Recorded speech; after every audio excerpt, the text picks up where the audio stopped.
بسم اللہ الرحمن الرحیم۔ پچھلے درس میں قیامت کی نشانیوں سے نشانیاں پڑھ رہے تھے اور اس میں سے آپ نے پڑھا کہ کس طریقے سے عیسیٰ نبینا علیہ السلام دجال کو قتل کریں گے،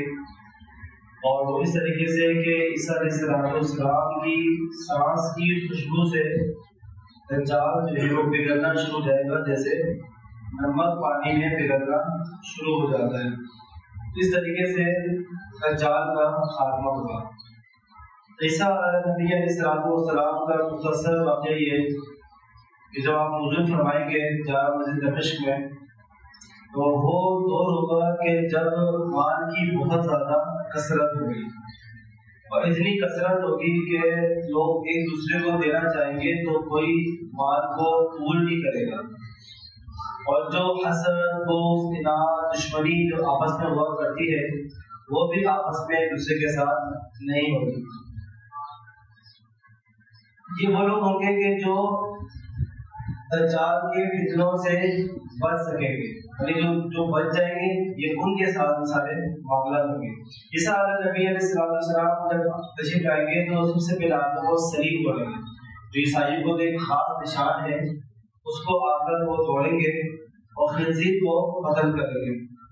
تمام اہل کتاب جو بچ جائیں گے وہ عیسیٰ علیہ السلام کا ایمان لے کر آئیں گے، اور تمام جہاں پر صرف ایک دین ہوگا اور دین اسلام ہوگا، ایک مذہب ہوگا، مذہب اہل سنت۔ ہمارے کہ کچھ بہت دور ایسا ہوگا کہ بچے سانپ سے کھیلیں گے، یعنی سانپ بھی جو ہے بچوں کو نہیں کاٹے گا، اور یہاں تک کہ ایسا دور ہوگا کہ شیر اور بکری آپس میں ایک ساتھ چلیں گے، یعنی ایسا نہیں کہ شیر بھی بکری پر حملہ کرتا ہے، سب ایک ساتھ سارے جانور پرندے انسان سب ایک ساتھ گھومنا پھرنا اس طریقے سے ہوگا۔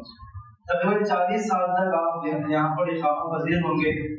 اور آپ نکاح بھی کریں گے اور ساتھ میں اولاد بھی ہوگی، اور پھر وفات کے بعد آپ کو جو ہے روزہ انور میں آپ کو دفن کیا جائے گا۔ امام مہدی جب آپ تشریف لائیں گے تو نماز ہو جائے گی، امام مہدی جماعت کروا رہے ہوں گے۔ امام مہدی علیہ السلام کا ظاہر ہوگا، اس کا اجمالی خاکہ یہ ہوگا کہ دنیا میں سب جگہ جب کفر کا تسلط ہوگا، ہر جگہ جو ہے وہ کفر ہی کفر ہوگا،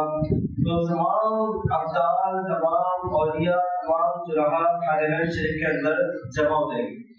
اور وہاں پر جو ہے اولیاء کرام کو کس سے ملاقات ہوگی؟ امام مہدی رضی اللہ تعالیٰ عنہ سے ملاقات ہوگی، اور آپ کے ہاتھ پر بیعت کرنا چاہیں گے، لیکن آپ بیعت لینے سے انکار کر دیں گے۔ اس کے بعد جو ہے تمام اولیاء انہیں پہچان لیں گے، لیکن تمام ایک دم ایک غیب سے آواز آئے گی، اور آواز ہوگی کہ سب کو کہا جائے گا کہ یہ اللہ تبارک و تعالیٰ کا خلیفہ مہدی ہے، لہذا اس کا حکم مانو اور اس کو قبول کرو۔ چنانچہ سب آپ کے پاس تشریف لائیں گے اور آپ کے ہاتھ پر بیعت کریں گے۔ اس کے بعد جو ہے جب آپ کے ہاتھ میں بیعت کریں گے تو پھر آپ سب کو لے کر، جتنے بھی جو لوگ موجود ہیں ان سب کو لے کر آپ ملک شام کے ایک پہاڑ پر تشریف لے جائیں گے، ملک شام کو تشریف لے جائیں گے، اور دجال کے ختم کے بعد عیسیٰ علیہ السلام کو حکم ہوگا کہ مسلمانوں کو کوہ طور پر لے کر چلے جائیں، کوہ طور پر لے کر جائیں، کیونکہ وہاں اس وقت کچھ ایسے لوگ ظاہر ہوں گے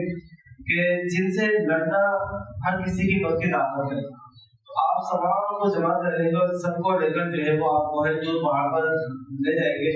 اور پوچھ لیجیے کہ وہ لوگ ہوں گے جس کا نام ہے یاجوج ماجوج۔ یاجوج ماجوج وہ ایسی قوم ہے کہ جس سے لڑنے کی ہر کسی کو طاقت نہیں، وہ ہر جگہ وہ پھیلے ہوں گے۔ اب یہ یاجوج ماجوج کون ہے، کوئی انشاءاللہ اجمالی خاکہ جو ہے میں اگلے درس کے اندر بیان کروں گا۔ اللہ تعالیٰ سے دعا ہے کہ جو عقائد نے سننے اس پر عمل کرنے اور مرنے سے قبل کی تیاری کرنے کی توفیق عطا فرمائے۔